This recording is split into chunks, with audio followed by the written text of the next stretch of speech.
Well, hello all. This is my tent. I've been camping now for Tuesday night, Wednesday night. It's now Thursday, so this is like the third day of our camping at the Feast of Tabernacles. I'm doing it glamping style or very posh this year.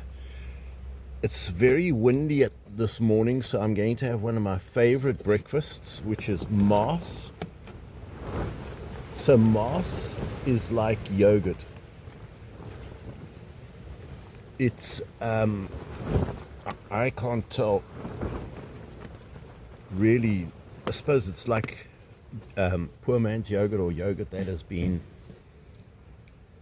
not homogenized, no sugar added. It's just basically sour milk, and it's been fermented by lactic acid bacteria. I think it's very good for you and for the gut. I only discovered maas or sour milk very recently,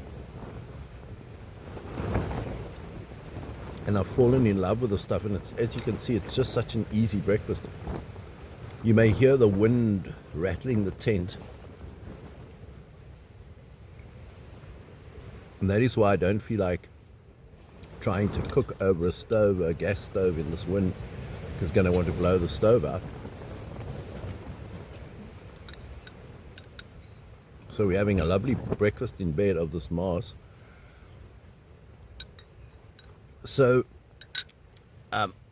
God commands at the feast that one eats the fat and drinks the sweet.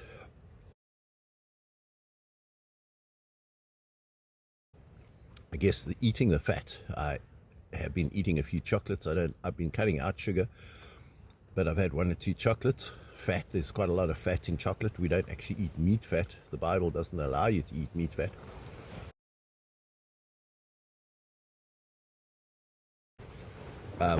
Or chunks of meat fat. You can eat a little bit of the taste of meat fat, but not whole chunks. But at God's festivals, God instructs you to enjoy like fatty foods and sugary foods. So, in other words, rejoice with him. So if you, perhaps at these special occasions, these 7 occasions or feasts a year, where God instructs you to have a holy convocation, get together with him, get together with other people, enjoy good food, thank God for the harvest and for your wealth and prosperity that you are able to afford to eat. So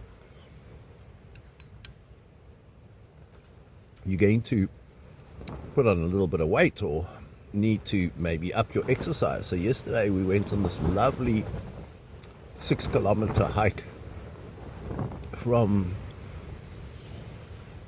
a place called Fishhook, which is by the sea, up to a beacon or on a mountain, and then down to the Glencairn Expressway. It was 11,000 steps. It took us about 4 hours because we dawdle, photograph, look at birds, beautiful flowers, beautiful scenery. I only took a few shots.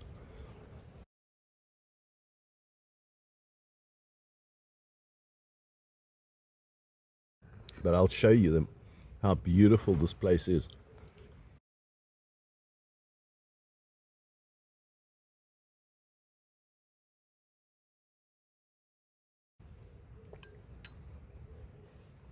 Now, I have, over the years, had so many aches and pains and complaints. Like, for up till fairly recently, I had 2 heart attacks less than a year ago, just very minor ones.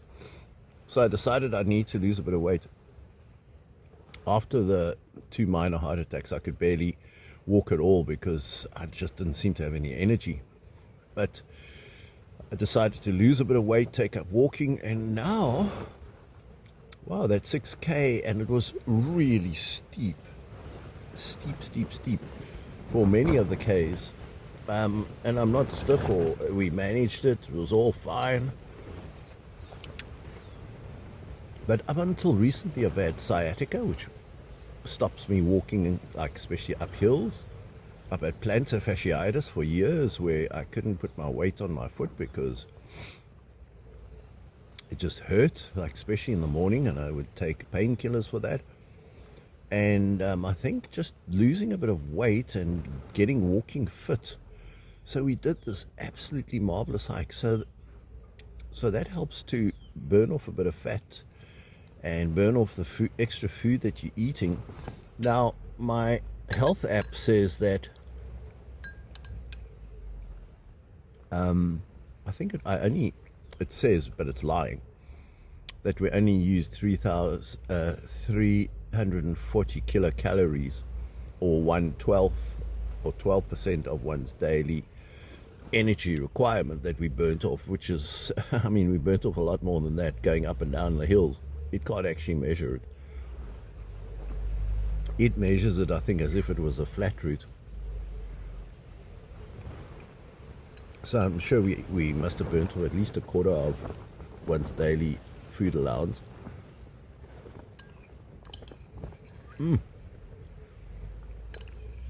I just love this maas, it's called.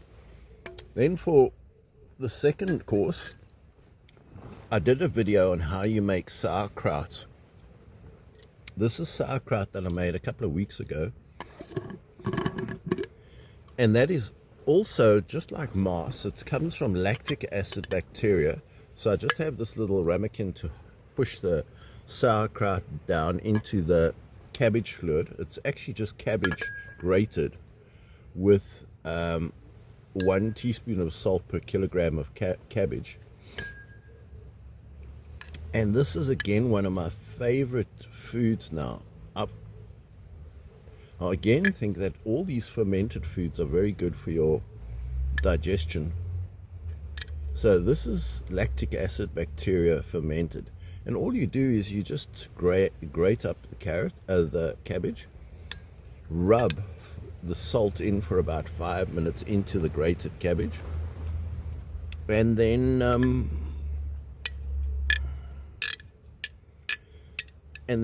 you leave it. You push with a little ramekin, you push the cabbage down so it stands in its liquid, and it gets a sort of a soury, salty taste, a sort of a fermented in lactic acid taste. Too delicious. It's my favorite cabbage in the world. So anyway, I've also had knee problems. So I've had sciatica, plantar fasciitis, knee problems that stopped me walking. I had to give up cycling because of my knee. And just so wonderful to be able to explore. Where we live, there's hundreds of walking paths. And you can walk through the mountains, stunning views. Wow, the flowers were outstanding. It's the end of spring now. Beginning of summer, the flowers were beyond beautiful. I'll show some pictures of them. And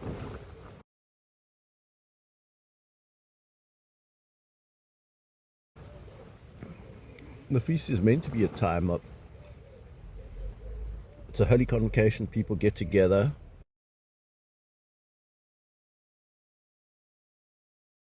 spend time with God, enjoy nature, rejoice in God, what He's created.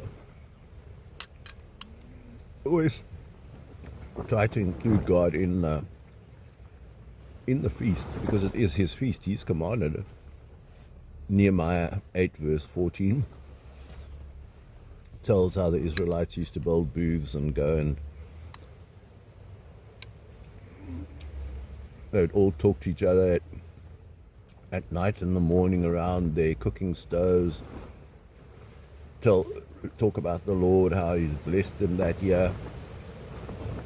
Sort of a bit like Thanksgiving, where you're ever mindful of what the Lord has done for you. I think it's so important. The Lord loves us. He's the good Lord. He's not the Lord of drought and famine and hail and earthquakes. That's the severity of God on the wicked. My experience of God is He's only been good to me. So I've only experienced the goodness of God. And people think that God is restrictive of your lifestyle. God's going to stop you having fun. No, God's going to stop you getting hurt. Stop you hurting yourself and hurting other people. That's the only reason God puts restrictions on anything. So, okay, churches and people may put restrictions on things and then claim that God restricts it. But God doesn't stop you doing anything that's good for you. And then God also is concerned. For example, God likes sex in marriage.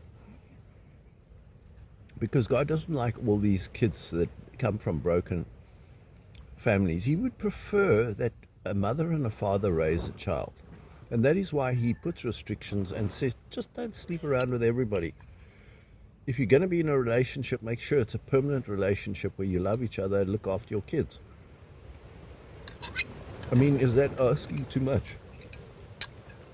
That the father is around, the mother is around to look after the kid and to love the kid and to raise the kid in a God-fearing environment. So that's not a restriction on anybody.